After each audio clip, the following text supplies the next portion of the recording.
One of the ways of working, I decided where there's a list of things, the best way to do it would be collage. Some were relatively easy. There's one of a bed and a bowler hat hanging up. I had trouble finding a bowler hat that could hang up, because they're not photographed to be shown hanging on a hook. That was relatively straightforward. But then there's one which is a list of things that land up on a beach, and that went on for years. So collage meant that I could source all these things. I used a lot of things. I used a dictionary that I cut up.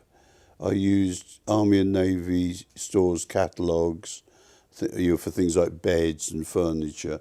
So, and I've got a great library of collage stuff, collage books, and I buy books.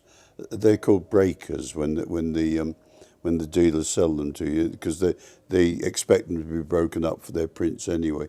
So I buy breakers cheaply. So I just call on my kind of library of stuff and then source particular things. Well, right towards the end, all the time I've been illustrating it. Years ago, I went to a book auction and I bought 3 or 4 portfolios of watercolors.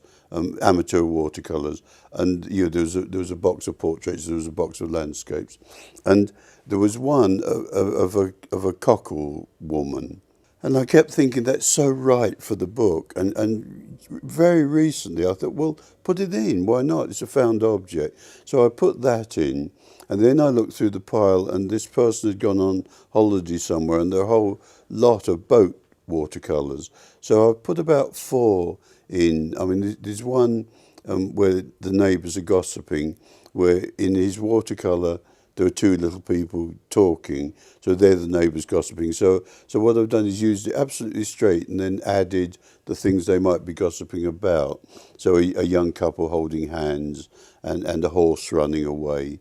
And then there's another one where Dylan Thomas describes a kind of summer afternoon sea. And the way this man has painted the sea is perfect. So I thought we'll just use them. So in some cases they're absolutely straight. In the cockle woman, I've just used it straight, and in others I've collaged onto them. So that became a further element. And I think fair to use it, because what I'd begun to do was use as many kind of methods as I could. Cutting out is like a hobby, because it's mindless in a way and pleasurable and has a beginning and an end. And I just love cutting out. I love the skill of cutting out. I mean, one good thing is that my eyes, with the help of the optician, are still very good. And I had an eye test last week. Covering one eye, I could read to the second lowest level of the chart.